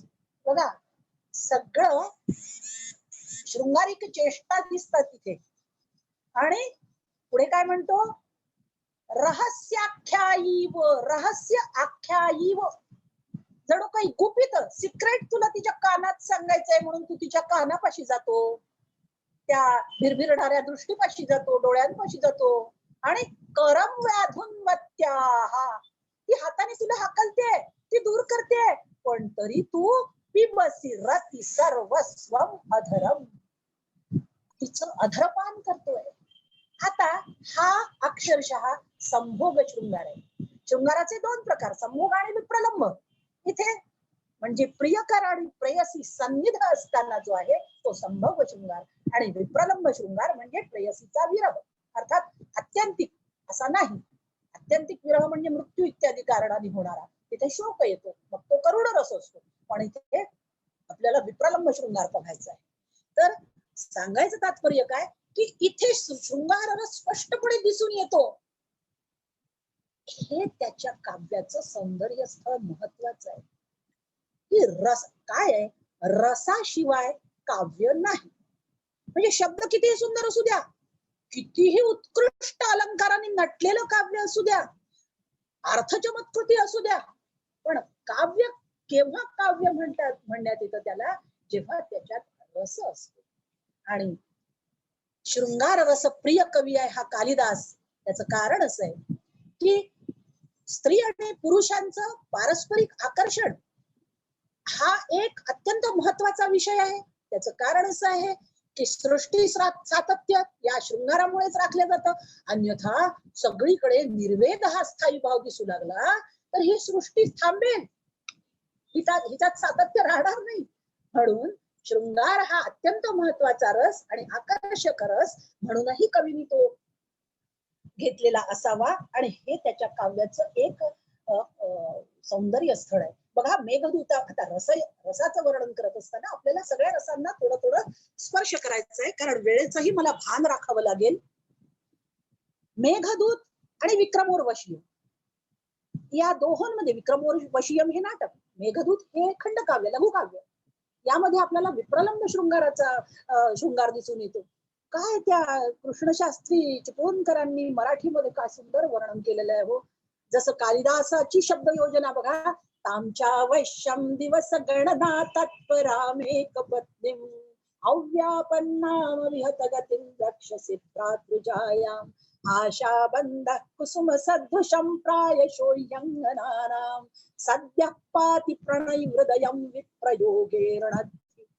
असं वर्णन कालिदासाने मेघदूतात केलेलं आहे. त्यालाच कृष्णशास्त्री चिपळूणकरांनी मराठीमध्ये त्याच फार सुंदर भाषांतर केलं आहे बघा. काय म्हणतात चिपळूणकर, आपण थोडस बघू. देखशील तू आपुली वहिनी दीन बहुत विरहाने. देख, मेघाला म्हणतात, तो यक्ष त्या मेघाला म्हणतोय, देखशील ती आपुली वहिनी, देखशील तू आपुली वहिनी दीन बहुत विरहाने बसता मोजित एक एक दिन अति उत्सुक हृदयाने. नश्वर कोमल फुलाहूनही होय हृदय वनितांचे आणि वियोग काली केवल आशा रक्षण करी तयांचे. हा आहे विप्रलंब शृंगार. असे विप्रलंब शृंगार. आता बघा, कवी कालिदासानी मेघाची योजना केलेली आहे. कशासाठी? दौत्य कार्यासाठी. हे देखील त्याच्या काव्यातलं एक सुंदर स्थळच नाही का? खरं म्हणजे धूमज्योती सलिल मरिता मरुताम सन्निपातक्व मेघा संदेशार्थाक्व पटुकरणैः प्राणिभिः प्रापणीयाः इत्युत्सुक्या दपरिगणयन् गुह्यकंस्तम्ययाचे कामार्था हि प्रकृती कृपणा चेतना चेतनेषु. खरं म्हणजे समर्थ इंद्रिय असलेल्या माणसाकरवी पाठवणारे ते संदेश कुठे, आणि धूर तेज वायू आणि जल यांचा संघात असलेला मेघ कुठे? पण तरीही तो यक्ष इत्युत्सुक्याद परिगणयन्वयकंस्तम्ययाचे, उत्सुकतेपोटी उन्मादापोटी त्याला भान राहिलं नाही आणि त्याने मेघालाच त्याने आपल्या प्रियेकडे दूत म्हणून पाठवलेलं आहे. त्याचं कारण कालिदास सिद्धांत म्हणतायत, कामार्था ही प्रकृती कृपणाश्चेतना चेतनेषु. चेतन आणि अचेतन यांचा विवेक, कामार्थ माणसाला काम भावनेने व्याकुळ झालेल्या व्यक्तीला त्याचा विवेक राहत नाही, म्हणून कामार्थ हा सिद्धांत त्यांनी मांडलेला. असे अनेक सिद्धांत जे कुठल्याही काळात सत्य आहेत, असे सिद्धांत मंडन हे देखील त्याच्या काव्यातलं सौंदर्य स्थळ आहे. आणि हे विप्रलंब शृंगाराचं मेघदूत हे उत्तम उदाहरण आहे. विप्रलंब शृंगार तुम्हाला विक्रमोर्वशीयात तसाच दिसतोय आपल्याला, कारण त्या उर्वशीचा त्या पुरोर्व्याला विरह झालेला आहे. आणि पुढे आपण थोडस लवकर रसविवेचन करूया, कारण वेळेचं बंधन मला पाळायचं आहे. आणि रती हा ज्याचा स्थायी भाव, तो दोन प्रकारचा शृंगार आपण बघितला, संभोग शृंगार, विप्रलंब शृंगार. आणि पुढे हास्य ज्याचा स्थायी भाव, तो हास्यरस. आता हास्यरस जसं आचार्य अत्रे म्हणतात की साहित्यामध्ये विनोदाचं स्थान हे फक्त चटणीसारखं किंवा लोणच्यासारखं असावं, भाजीचं नसावं. तसंच कालिदासाच्याही साहित्यामध्ये तुमच्या लक्षात येईल की हास्यरस आहे, विदूषकाच्या माध्यमातून तो प्रकट होतो, पण हास्यरस प्रधान रस नाही. नाहीतर ते काव्य हास्यास्पद होऊन जाईल ना, याचंही भान कवीने राखलेलं आहे. मालविकाग्निमित्रमच्या दुसऱ्या अंकामध्ये गणदास आणि हरदत्त यांच्या शिष्याच्या परीक्षेचा जो प्रसंग आहे, त्यावेळेला विदूषक काय म्हणतो की तिथे शिष्याची, त्या मालविकेची परीक्षा चालू असते, गणदासाची शिष्या मालविका, तिची परीक्षा सुरू असते. आणि त्यावेळेला नेमकं विदूषक बोलतो की थांबा, तुम्ही एक गोष्ट विसरला. आणि मग गणदासा म्हणजे विदूषक हा राजाच्या सहवासात राहिलाय की त्यालाही प्रसंगाचं गांभीर्य त्याच्यामध्येही त्याच्या व्यक्तिमत्वात आलं असेल अशी कल्पना करून तो गणदास म्हणतो नाही नाही, विदूषकाच्या मताला महत्व दिलं पाहिजे. आणि मग विदूषकाला विचारण्यात येतं की काय बरं, काय चुकलं आमचं, काय राहिलं. तर विदूषक म्हणतो की हा हा हा तुम्ही ब्राह्मण पूजा विसरलात, भोजनप्रिय हा ब्राह्मण हा, मग त्याला खायला घातलं नाही. अशा प्रकारचं तो बोलून तिथे जो रस निर्माण होतो, अगदी सगळी सभा तिथे हसायला लागते आणि तो तिथे हास्यरस निर्माण होतो, रती हास्य. आता शोकाचं उदाहरण म्हणजे शोक ज्याचा स्थायी भाव आहे त्या करुण रसाचं उदाहरण म्हणजे कुमारसंभवमच्या 4थ्या सर्गामध्ये जो रती विलाप आहे. मदनाचा दाह झाल्यानंतर रतीने जो विलाप केला, आपला पती तिथे अदृश्य झाला, दिसेनासा झाला, दग्ध झाला, त्यावेळेला पतिव्रता स्त्रीचा जो विलाप आहे तो खरोखर अत्यंत दारुण असा आहे आणि तिथे करुण रस निर्माण झालाय. किंवा रघुवंशम मध्ये जो अजविलाप आहे बघा, इंदुमतीवर ती आकाशातून सूरपुष्पांची माला काय पडते आणि इंदुमतीचा मृत्यू होतो. अर्थात त्याच्या पाठीमागे कथानक वेगळं आहे.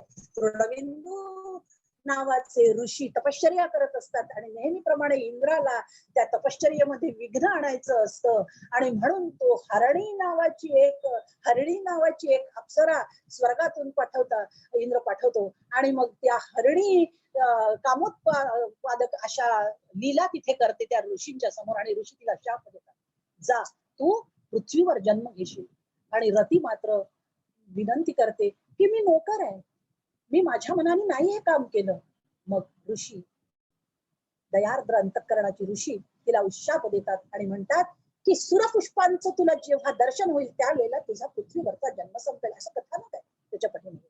आणि जेव्हा पृथ्वीवरती ती जन्म घेते त्यानंतर तिचा अजराजाशी विवाह होतो आणि त्या विवाहानंतर उत्तम दिवस चाललेले असतात, संसार छान सुरळीत चालू असतो. आणि मग मात्र एक दिवस इंदुमती उद्यानात बसलेली असते आणि आकाशातून नारद मुनी चाललेले असतात, त्यांच्या हातात वीणा असते, त्या वीणेवर एक माला असते, स्वर्गीय पुष्पांची ती माला असते आणि ती माला नेमकी इंदुमती जिथे उद्यानात बसली आहे त्याच वेळेला तिथे इंदुमतीच्या अंगावर पडते आणि क्षणभर फक्त त्या स्वर्गीय पुष्पांचं तिला दर्शन होते आणि तिचा पृथ्वीवरचा जन्म संपतो. अजाला वियोग झाला इंदुमतीचा. त्यावेळेला जो अजाने विलाप केला आहे तिथे करुण रसाचं दर्शन आपल्याला होतं. रती हास शोक, आता क्रोध. मदनदाहाच्या वेळेला कुमारसंभवम मध्ये मदनदाहाच्या वेळेला शंकराने जो क्रोध व्यक्त केलाय ते आहे रौद्र रसाचं उत्तम दर्शन तिथे आपल्याला होतं. आता उत्साह हा ज्याचा स्थायी भाव तो वीररस. तो वीररस आपल्याला कालिदासाच्या काव्यामध्ये अनेक ठिकाणी दर्शनास येतो आपल्याला. जसं रघुवंशम मध्ये रघु दिग्विजय यात्रेचं जे वर्णन आहे किंवा विश्वामित्रासोबत अत्यंत उत्साहाने राम आणि लक्ष्मण जातात, त्यांचा तो जो उत्साह आहे ते तिथे आपल्याला वीररसाचं दर्शन होतं. रती हास शोक क्रोध उत्साह आणि भय. बघा रघुवंशम मध्ये परशुराम जेव्हा परशुरामाची जी कठोर वाणी आहे त्यावेळेला दशरथ राजा ती वाणी ऐकून भयाने गांगरून जातात. तिथे आपल्याला भयानक रसाचं दर्शन होतं. आता पुढे कालिदासाच्या साहित्यात आपल्याला कुठेही जुगुप्सा हा या रसाचा स्थायी भाव म्हणजे किळस्वान दर्शन असं कुठेही होत नाही. कवीने त्याला तिलांजली दिली आहे त्या रसाला जणू काय, कारण कालिदासाचं काव्य सुंदर आहे आणि सौंदर्यामध्ये जुगुप्सेचं दर्शन कशाला आहे की. आणि म्हणून बिभत्स हा रस कालिदासाच्या साहित्यात आपल्याला दिसून येत. आणि अद्भुत रस मात्र त्या रघुवंशमच्या 2ऱ्या सर्गामध्ये तो दिलीप राजा एका गायीच्या प्राणाच्या रक्षणासाठी स्वतःचा प्राणत्याग करायला सिद्ध होतो आणि काय म्हणतो, सत्वम मदीयेन शरीर वृत्तीम देहेन निवर्तयस्व, असं तो म्हणतो एकांत विध्वंसी शुमद्विधानां पिंडेश्वनास्था खलु भौतिकेषु. हे सिंहा, तुला तुझी भूक भागवायची आहे ना, त्यासाठी या गाईचा प्राण तू घेऊ नकोस, तू मला खा. आणि राजा प्रत्यक्ष गुडघे टेकवतो, स्वतःचा प्राण अर्पण करायला सिद्ध होतो एका गायीच्या रक्षणासाठी. एक सार्वभौम राजा आपला प्राणार्पण करायला तयार होतो. हे बघून अद्भुत रसाची निर्मिती होते. विस्मय वाटणं स्वाभाविक आहे सगळ्यांना, आणि इथे अद्भुत रसाचा परिपोष झालेला दिसून येतो. अशा प्रकारच्या रसांची निर्मिती त्याच्या काव्यात आपल्याला झालेली दिसून येते. आणि प्रधान रस त्याच्या अर्थात शृंगार रस सगळीकडे सगळ्याच काव्यात आहे असं नाही.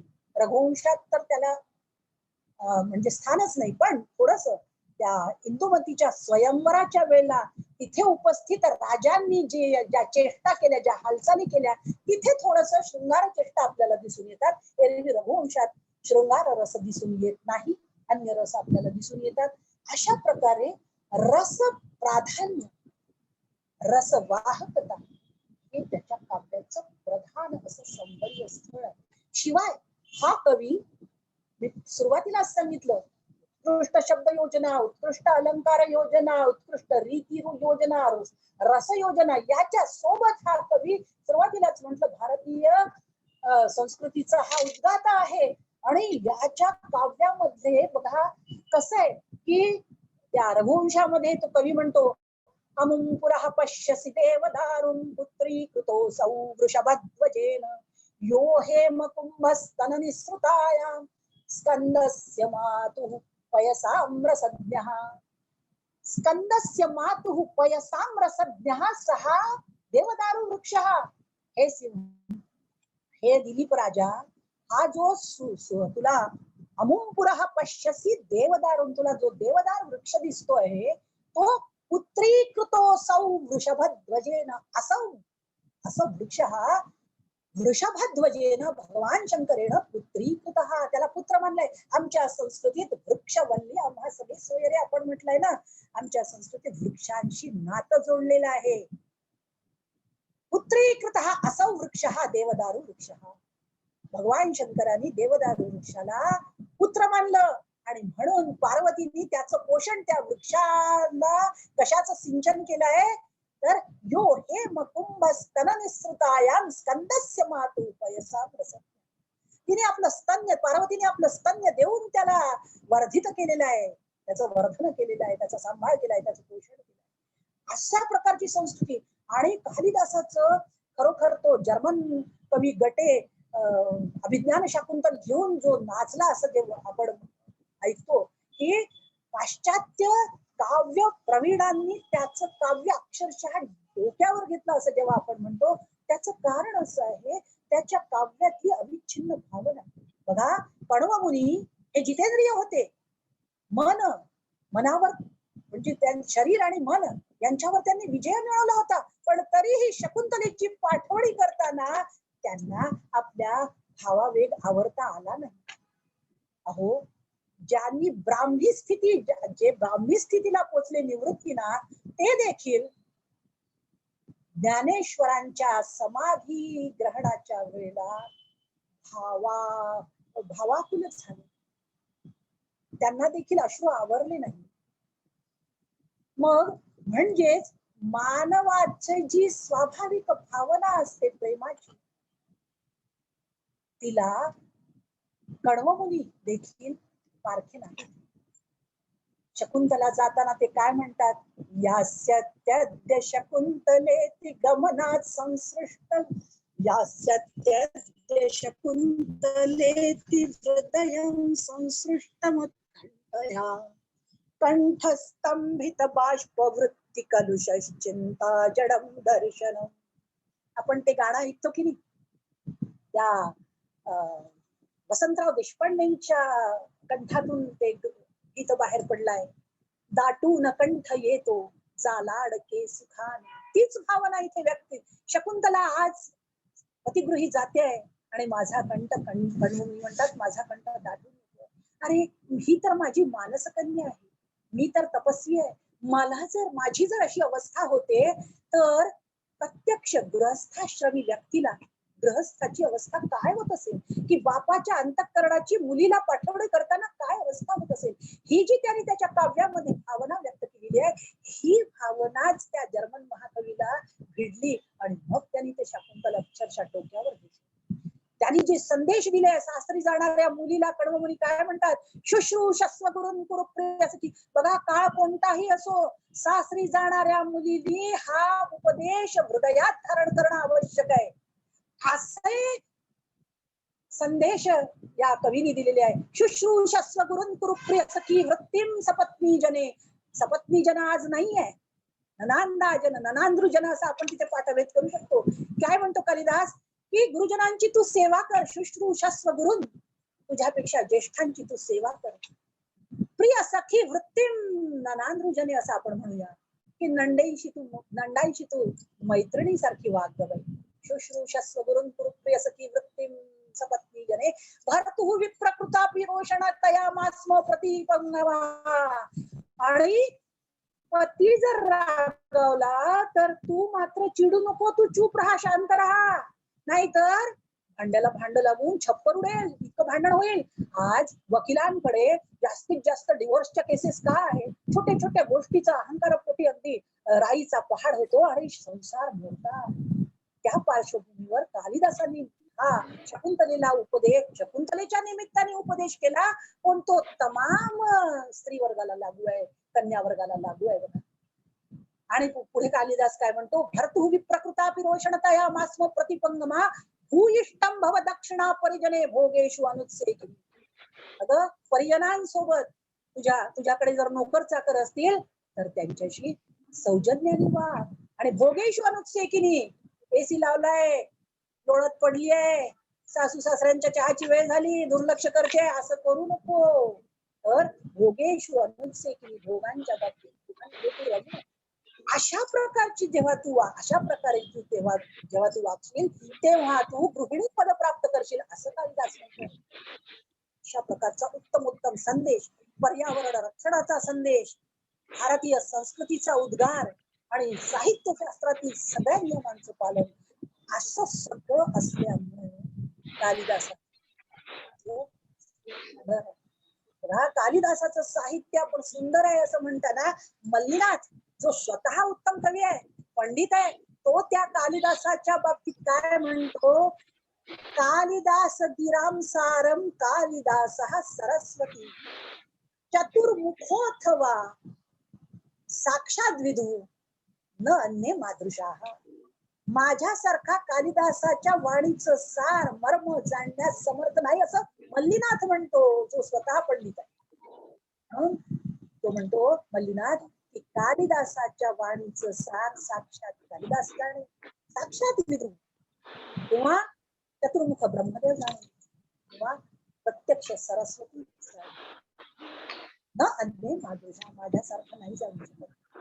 मी स्वतः हे मला बोलायची संधी दिली आणि कालिदासाच्या साहित्यातील सौंदर्य स्थळ या विषयावर टाकण्याची संधी दिली. खरोखर अल्पमती मी कालिदासाच्या साहित्यातील सौंदर्य उलगडून टाकण्यास याची जाणीव तरी यथामती, कारण मला कालिदास हा महाकवी अत्यंत प्रिय असल्यामुळे, त्याचं साहित्य अत्यंत आवडत असल्यामुळे मी माझ्या मतीनुसार हा विषय मांडण्याचा प्रयत्न केला.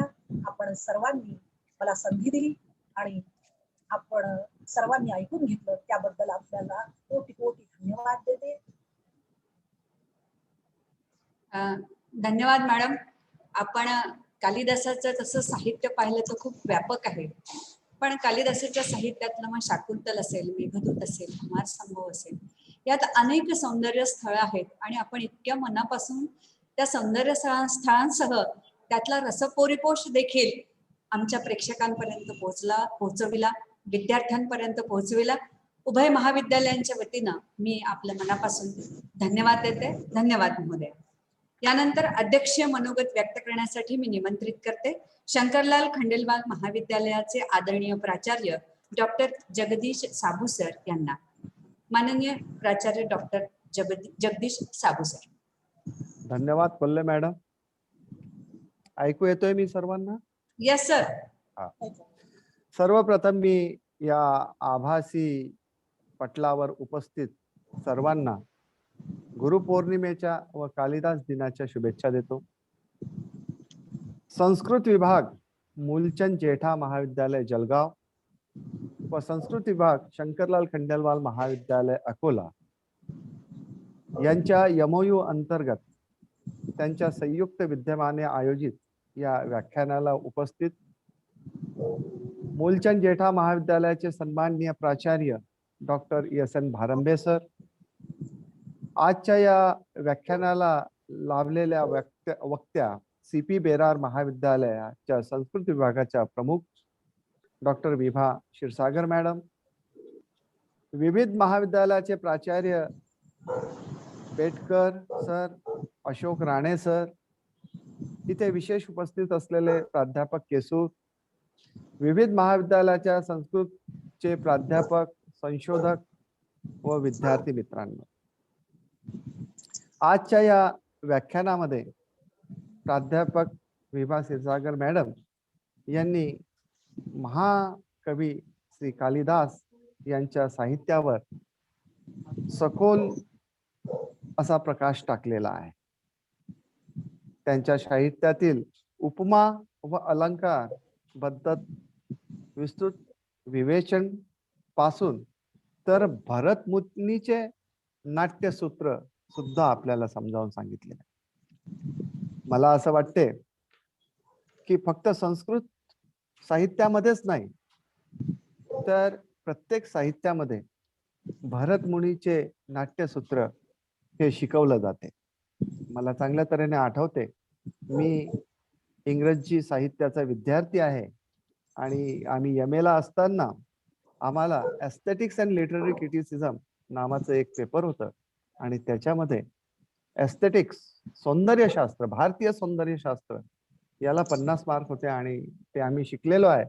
त्याच्यामध्ये हे जे नाट्यसूत्र आहे, भावा विभावा व्यभिचारी भावा संयोगात रस निष्पत्ती, म्हणजे आम्हाला इंग्लिश मध्ये शिकवलं जायचे इन द अकम्प्लिशमेंट ऑफ भावा विभावा व्यभिचारी भावा रस इज फॉर्म, रस इज अकम्प्लिश्ड.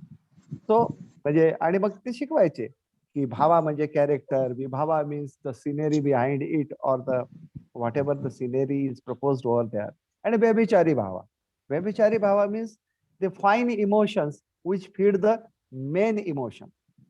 म्हणजे जसं मॅडमनी सांगितलं वगैरे, राजाचं उदाहरण देताना वगैरे, की असं नाही आहे शृंगार रसात प्रियकर आणि प्रेयसी प्रेमात असतात, कुठेतरी प्रेयसीला प्रियकराने वेळ दिलेला असतो आणि त्या वेळेवर तो उपस्थित होत नाही, तिथे काही कारण असतं, तर प्रेयसीला राग येतो.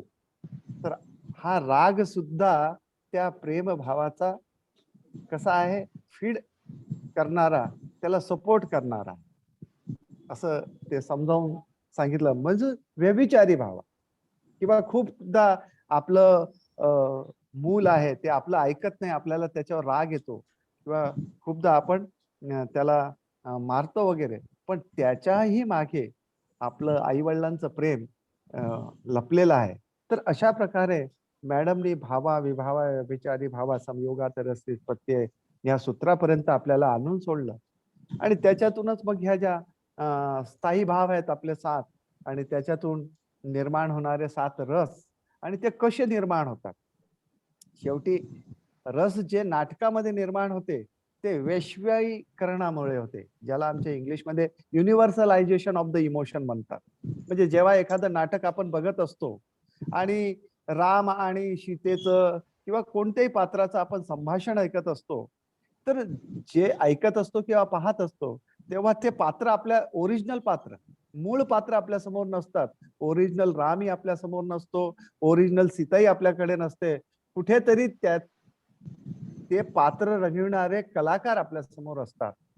आणि ते जे आपलं पात्र रंगवत असतात त्याच्यामधून रस निष्पत्ती होऊन आपण त्याच्याशी एकजीव होत असतो.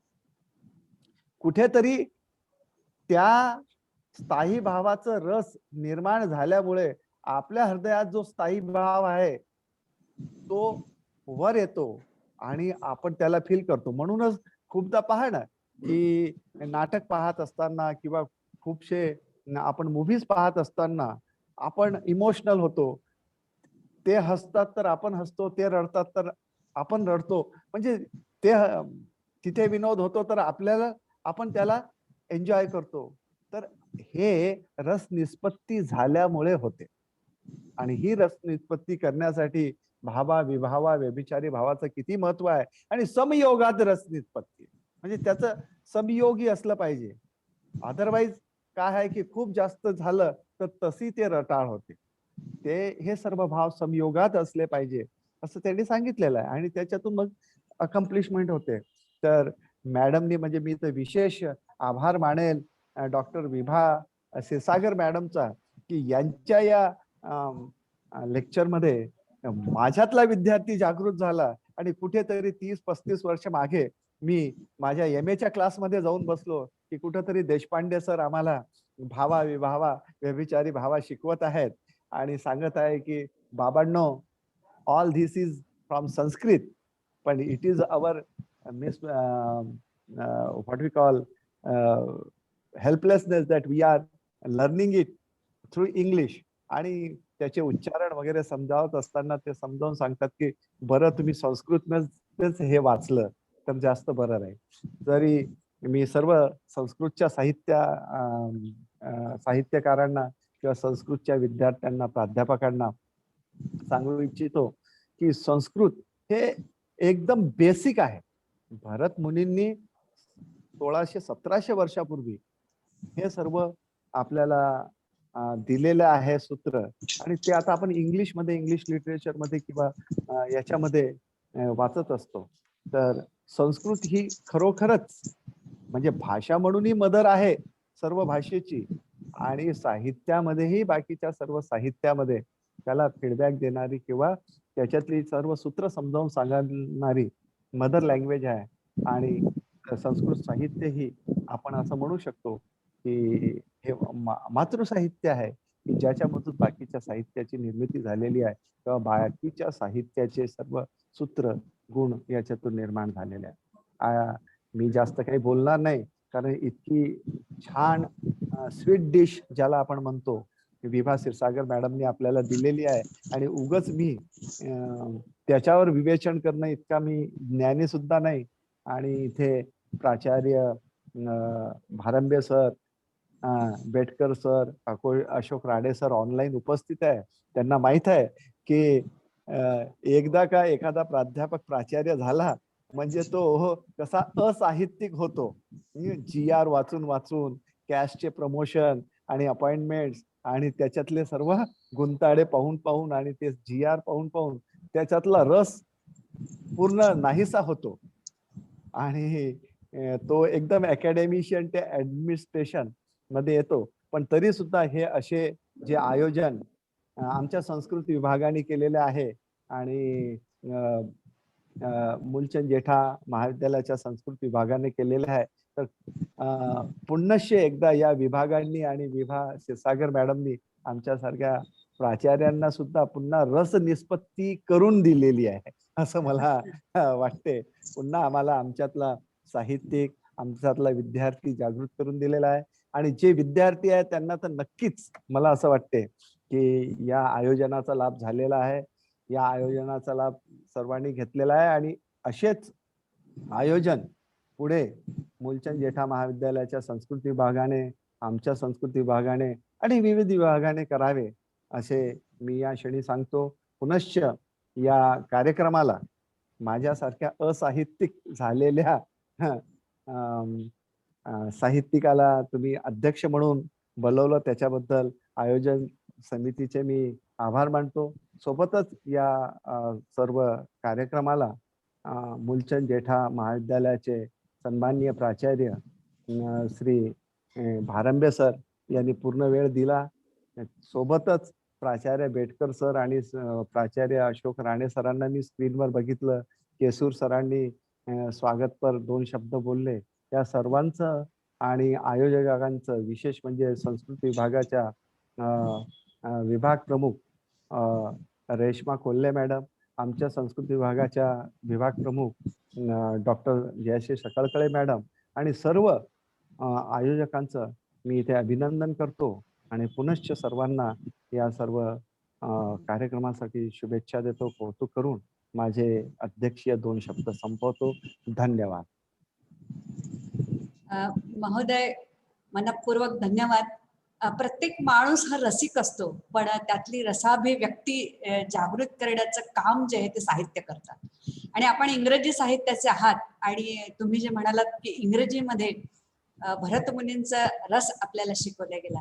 वास्तविक पाहता संस्कृत ही जगातली सगळ्यात प्राचीन भाषा असल्या कारणामुळे आणि त्यात साहित्यशास्त्र अभ्यासलं जात असल्यामुळे हिंदी, मराठी, संस्कृत किंवा आणखी इंग्रजी किंवा इतर साहित्यामध्ये सुद्धा यातलं शास्त्र शिकवलं जातं.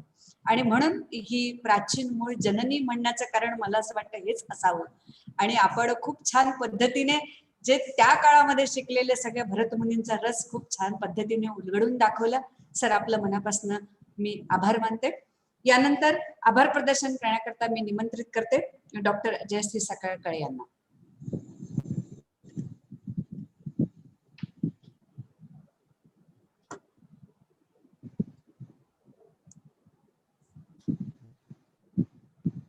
आवाज नाही येते मॅडम तुमचा.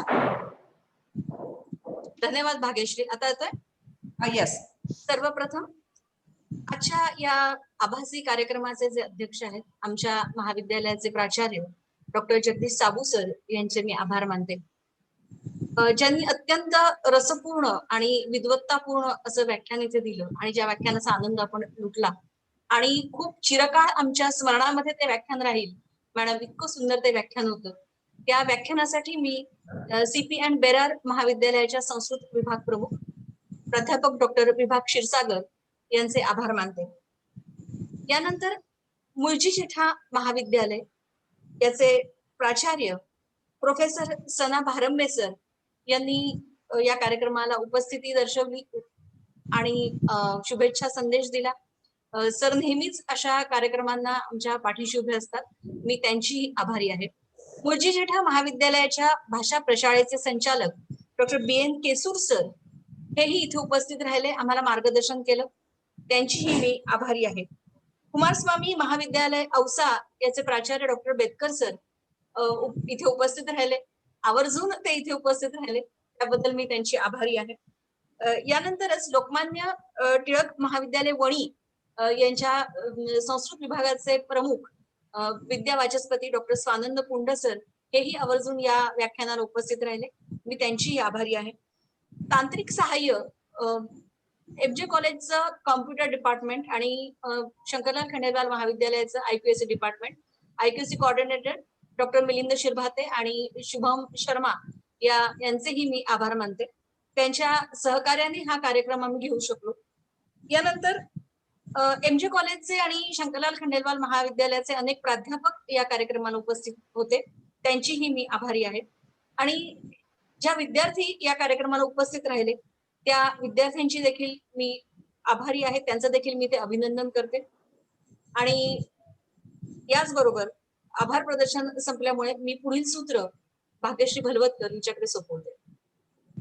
आपण आजच्या या व्याख्यानाच्या विशेष कार्यक्रमाची सांगता शांती मंत्राने करूयात. सर्वे सुखिना संतु, सर्वे संतु निरामयाः, सर्वे भद्राणि पश्यन्तु, मा कश्चित् दुःखभाग् भवेत्. ओम शांती शांती शांती.